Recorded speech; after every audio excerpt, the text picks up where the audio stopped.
राधे राधे दोस्तों, सभी भक्तों और वैष्णव जनों के चरणों में मेरा प्रणाम है।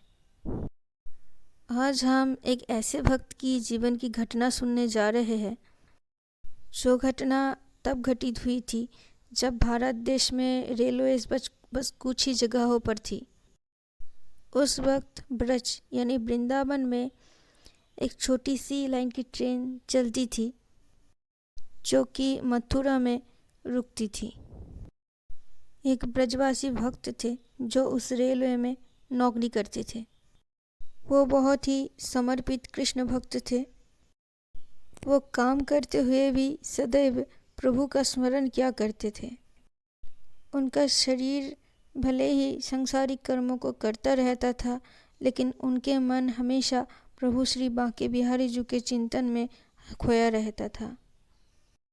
उनका हर रोज़ का ये नियम था कि जब भी ट्रेन मथुरा आकर रुकती थी, वो ट्रेन से उतरकर सबसे पहले बांके बिहारी जी के मंदिर जाते थे और बहुत ही भक्तिभाव से बिहारी जी का दर्शन करते थे। फिर वो ट्रेन की जो हिसाब किताब वाली पेपर्स है वो अपने से ऊंचे अफसर को सौंपते थे। लेकिन एक दिन की बात है, उस दिन ट्रेन थोड़ी देर से पहुंची मथुरा में।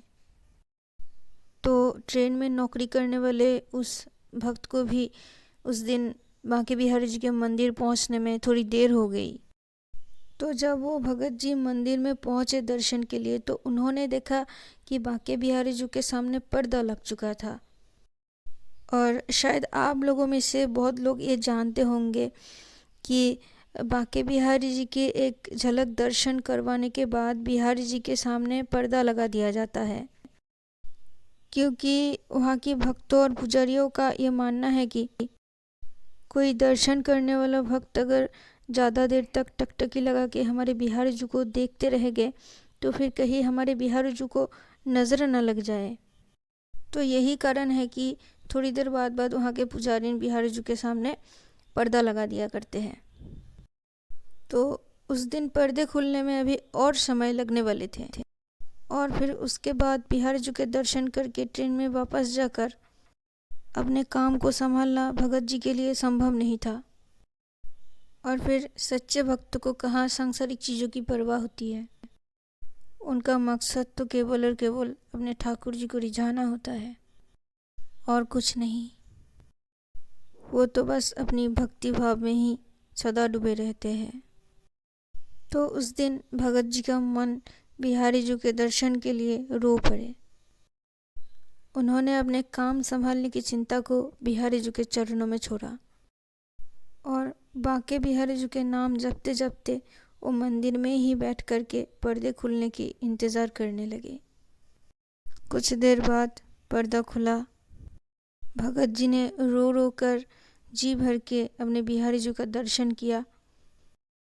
फिर दर्शन हो जाने के बाद उन्होंने ये सोचा कि आज उन्हें नौकरी से इस्तीफ़ा दे देना चाहिए, क्योंकि आज वो नौकरी में अपने कर्तव्य का ठीक से पालन नहीं कर पाए। इतना सोचकर वो अपना इस्तीफ़ा अपने से ऊंचे अफसर को सौंपने गए। लेकिन हमारे बांके बिहारी जी भी कहाँ अपने भक्तों को संकट में देखकर चुप रहने वाले थे। उन्होंने उस भक्त पर कुछ ऐसी कृपा की जो कि हैरान कर देने वाली थी। जब भगत जी ने अपना इस्तीफ़ा अफसर को सौंपा, तब उन्होंने पूछा कि अब इस्तीफ़ा क्यों दे रहे हो। तब भगत जी ने बोला, क्योंकि आज मैं समय से पहले ट्रेन का हिसाब किताब वाला कागजात आपको नहीं सौंप पाया, इसीलिए इस्तीफ़ा दे रहा हूँ। अफसर उनकी बात सुनकर हैरानी से बोले, लेकिन आप तो अभी थोड़ी ही देर पहले मुझे सारा कागजात सौंप कर गए। यह बात सुनकर भगत जी तुरंत चौंक गए और प्रभु की कृपा से उन्हें ये बात समझ में आ गया कि उनके कागजात सौंपने कोई और नहीं आया था, बल्कि स्वयं श्री बांके बिहारी जी ही आए थे, उनके जैसे रूप बनाकर।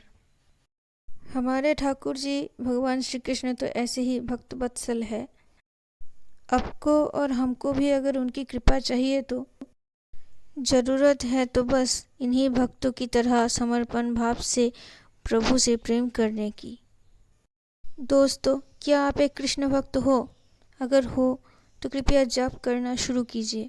हाँ, आपके गुरुजी ने जो भी मंत्र आपको दिया है दीक्षा में, वही मंत्र का अच्छे से आप जप कीजिए। और अगर अभी तक आपकी दीक्षा नहीं हुई है तो फिर एक मंत्र है जो कि भगवान श्री चैतन्य महाप्रभु का दिया हुआ मंत्र है, गौड़ीय संप्रदाय का। श्री चैतन्य महाप्रभु जो कि भगवान राधा और कृष्ण का ही मिलित अवतार थे, तो उनका एक मंत्र है, तो वो आप जप कर सकते हैं।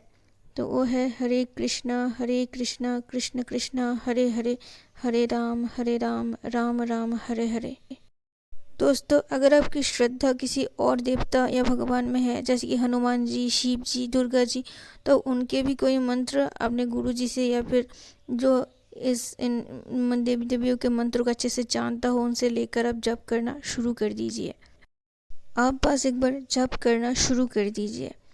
आप पहले चाहे तो माला लेकर भी जप कर सकते हैं या फिर अपने हाथों की उंगलियों को भी गिन करके जप कर सकते हैं। शुरुआत में आप चाहे तो 10 ही बार ही कीजिए, लेकिन कीजिए ज़रूर, और दूसरों को भी जप करने के लिए प्रेरित कीजिए। अगर आप जप करेंगे तो इससे आपका कोई नुकसान तो होगा नहीं, बल्कि फ़ायदा होगा। अब हर रोज़ जप कीजिए। इस कलयुग में तो बस भगवान का नाम लेना ही एकमात्र साधन रह गया है, और ये बहुत आसान भी है करना।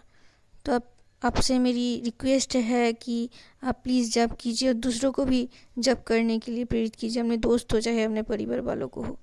तो आज के लिए बस इतना ही। राधे राधे दोस्तों। अगर वीडियो अच्छे लगे तो लाइक, कमेंट एंड शेयर कीजिएगा, और हो सके तो चैनल को सब्सक्राइब कीजिएगा।